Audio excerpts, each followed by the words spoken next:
السلام علیکم ورحمۃ اللہ وبرکاتہ۔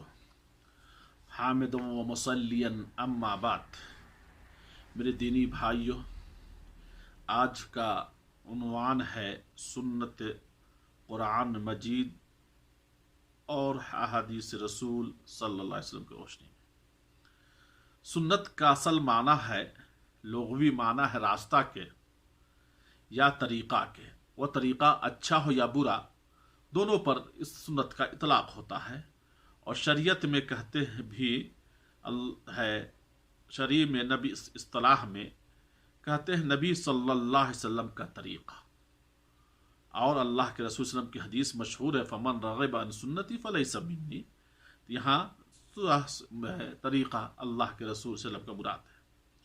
سنت تین قسم کا ہوتا ہے، ایک سنت قولی ہے، دوسرا سنت فعلی ہے، اور تیسری چیز جو ہے وہ سنت تقریری ہے۔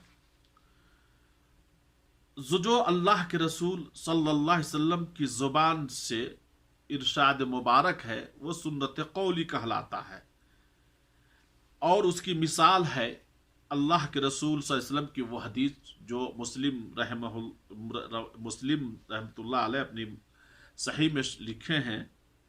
حذیفہ رضی اللہ تعالی عنہ سے روایت ہے کہ اللہ کے رسول صلی اللہ علیہ وسلم نے فرمایا کہ اگر کھانا کھانے سے پہلے بسم اللہ نہ پڑھی جائے تو شیطان اس کھانے کو اپنے لیے حلال کر دیتا ہے۔ یہ اللہ کے رسول صلی اللہ علیہ وسلم کی قولی حدیث ہے، اور فعلی حدیث ہے جس کو صحیح ہے حدیث ہے، اور یہ نعمان بن بشیر رضی اللہ تعالی عنہ سے روایت ہے۔ وہ فرماتے ہیں کہ جب ہم نماز میں کھڑے ہوتے تھے تو رسول صلی اللہ علیہ وسلم ہماری صف درست فرماتے تھے۔ جب ہم سیدھے کھڑے ہو جاتے تب اللہ کے رسول صلی اللہ علیہ وسلم اللہ اکبر کہہ کر نماز شروع کرتے۔ یہ قولی کی مثال ہے۔ اسی سے تقریری کی مثال ہے، اللہ کے رسول صلی اللہ علیہ وسلم کے سامنے کوئی کام کیا جاتا اور اللہ کے رسول صلی اللہ علیہ وسلم اس پر خاموش ہوتے، یا نہ اس کی نہ ہی اس کو روکتے اور نہ اس کو حکم کرنے کا حکم دیتے، اسی لیے اس کو قولی کہتے ہیں، ایک تقریری کہتے ہیں۔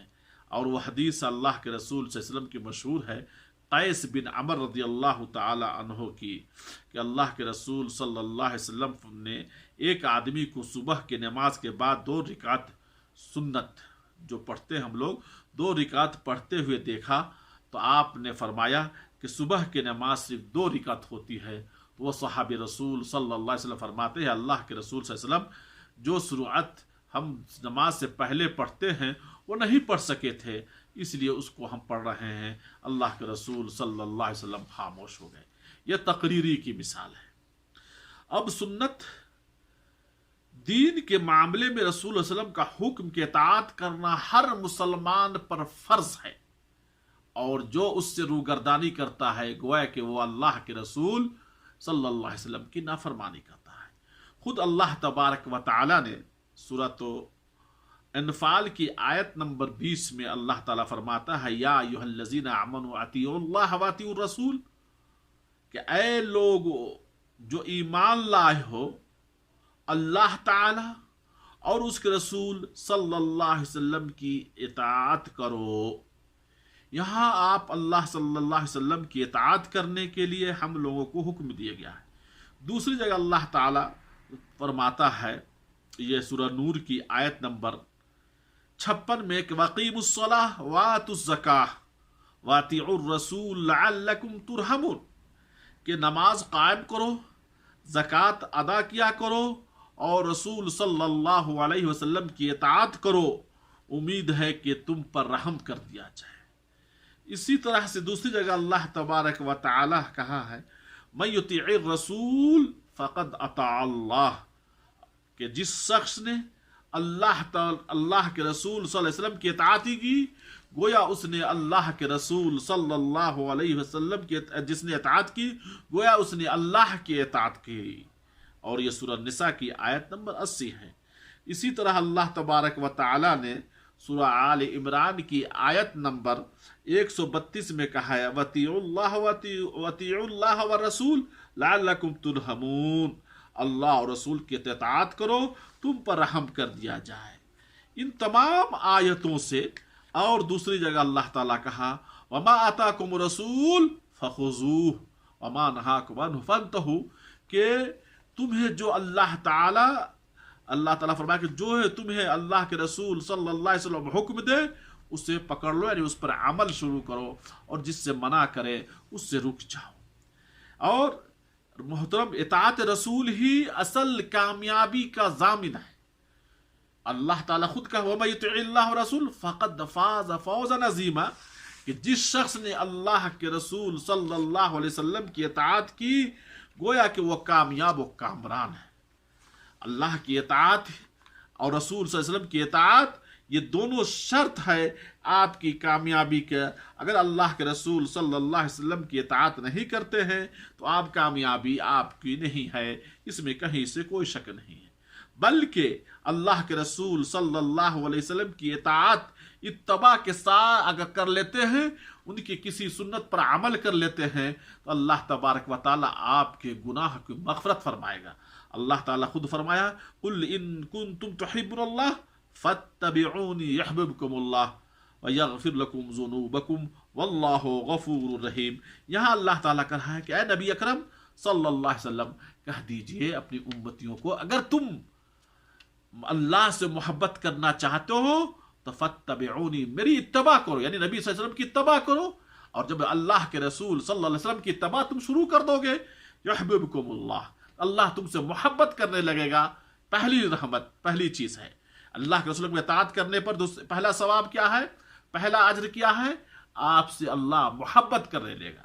وَيَغْفِرْ لَكُمْ ذُنُوبَكُمْ، اور دوسری چیز کیا ہے، اللہ تعالیٰ آپ کے گناہوں کی مغفرت کر دے گا۔ اللہ غفور رحیم، اللہ غفور رحیم ہے۔ اس سے یہ معلوم ہوا کہ نبی صلی اللہ علیہ وسلم کی سنت پر فقط عمل کر لینا اور اس پہ چلنا، یہ ہمارے مغفرت، گناہوں کی مغفرت کا سب سے اہم اول وجہ ہے۔ اسی طرح رسول صلی اللہ علیہ وسلم کی سنت کی اتباع کرنے والے کو رسول صلی اللہ علیہ وسلم نے جنت کی بشارت دی ہے، جنت کی خوشخبری دی ہے۔ اللہ کے رسول صلی اللہ علیہ وسلم کی مشہور حدیث ہے جس کو ابو ہریرہ رضی اللہ تعالی عنہ روایت کرتے ہیں، اور یہ بخاری رحمت میں یہ کتاب ہے، اور بخاری میں کہ اللہ کے رسول صلی اللہ علیہ وسلم نے فرمایا کل امت يدخل الجنہ الا من ابا، قالوا یا رسول اللہ ومن یبا، قال من اطاعنی دخل الجنہ ومن عصانی فقد ابا، رواہ البخاری۔ یہ باب کتاب الاعتصام بالکتاب والسنہ میں اللہ کے رسول صلی اللہ علیہ وسلم کی یہ حدیث ہے کہ اللہ کے رسول صلی اللہ علیہ وسلم فرماتے ہیں کہ میری امت کے سارے لوگ جنت میں داخل ہوں گے، جنت میں جائیں گے، مگر وہ شخص جنت میں داخل نہیں ہوگا جس نے میرا انکار کیا۔ صحابہ اکرام تعجب سے پوچھتے ہیں اللہ کے رسول صلی اللہ علیہ وسلم آپ کا بھی کوئی انکار کرے گا؟ اللہ کے رسول صلی اللہ علیہ وسلم فرماتے ہیں کہ جس نے میری اطاعت کی وہ جنت میں داخل ہوگا، اور جس نے میری نافرمانی کی اس نے انکار کیا تو وہ جنت میں داخل نہیں ہوگا۔ یعنی اللہ کے رسول صلی اللہ علیہ وسلم کی حدیث کی روشنی حدیث کو دیکھ کر اس پر عمل نہیں کیا، کسی ائمہ کی کسی کی بھی باتوں پر عمل کر دیا اور حدیث رسول کو چھوڑ دیا، وہ جنت میں داخل نہیں ہو سکتا ہے۔ اسی طرح اللہ کے رسول صلی اللہ علیہ وسلم کہ رسول صلی اللہ علیہ وسلم نے کہا کہ سنت پر جو عمل کرے گا وہ کبھی بھی گمراہ نہیں ہو سکتا، سیدھے راستہ سے کبھی بھٹک نہیں سکتا اگر حدیث پر عمل کرتا ہے۔ اس لیے کہ اللہ کے رسول صلی اللہ علیہ وسلم کی مشہور حدیث ہے انی قد ترکت فیکم شیئین لن تضلوا بعدہما کتاب اللہ و سنتی، کہ تم اس وقت تک گمراہ نہیں ہوگے جب تک تم کتاب اللہ اور سنت رسول صلی اللہ علیہ وسلم کو مضبوطی سے تھامے رہو گے۔ اور محترم، ہمیشہ جان لیجئے ثواب کو زیادہ حاصل کرنے کے لیے سنت رسول کو ناکافی سمجھ کر غیر مسنون طریقوں سے پر محبت کرنا گویا کہ آپ صلی اللہ علیہ وسلم کی ناراضگی کو مول لینا ہے۔ اور وہ مشہور حدیث ہے کہ 3 صحابی امہات المومنین کے پاس پہنچے اور اللہ کے رسول صلی اللہ علیہ وسلم کے بارے میں پوچھا، آخر میں تینوں میں قسم کھاتے ہیں کہ خدا کی قسم میں روزہ ہی رکھتا رہوں گا، کبھی افطار نہیں کروں گا۔ ایک نے کہا کہ میں نماز ہی پڑھتا رہوں گا، کبھی نہیں نماز کو چھوڑوں گا۔ اور تیسرے نے کہا میں عورتوں سے الگ رہوں گا۔ اللہ کے رسول صلی اللہ علیہ وسلم تینوں سے انکار کیا، تینوں طریقہ نہیں کہا، اور فرمایا وَمَن رَغِبَ عَن سُنَّتِي فَلَيْسَ مِنِّي، جس نے میرے سنت سے انکار کیا وہ ہم میں سے نہیں۔ معلوم ہوا کہ نبی صلی اللہ علیہ وسلم کی سنت کے مطابق ہی عبادت کرنا ہے۔ اس میں یہ سارے لوگ اچھی چیز کے لیے قسم کھاتے، نماز پڑھنے کے لیے، روزہ رکھنے کے لیے، اور یہ ساری چیزیں طریقہ صحیح نہیں تھا، اور رسول صلی اللہ علیہ وسلم کے طریقہ کے مخالفت میں تھی، اس لیے اللہ کے رسول صلی اللہ علیہ وسلم نے اس کی مخالفت کی۔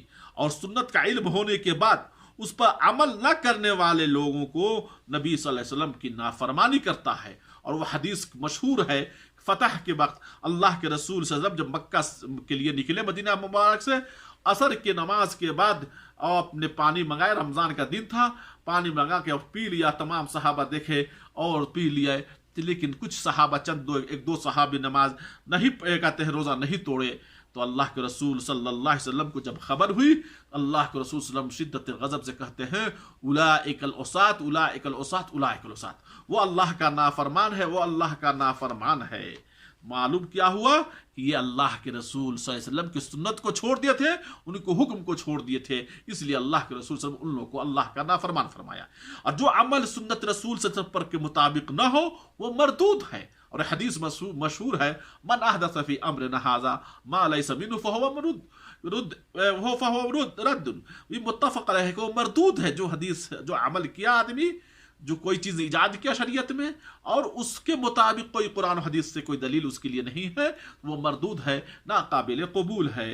اسی لیے محترم ہمیں چاہیے کہ اللہ کے رسول صلی اللہ علیہ وسلم کی سنت کے مطابق ہی عمل کریں، یہی اصل اتباع سنت ہے، اور اس میں ہم زیادہ و کمی کرنے کا ہمیں حق حاصل نہیں ہے۔ آخر میں دعا ہے کہ اللہ تبارک و تعالی ہمیں اتباع سنت پر عمل کرنے کی توفیق عطا فرمائے۔ وآخر الدعوانا الحمد للہ رب العالمین، والسلام علیکم ورحمۃ اللہ وبرکاتہ۔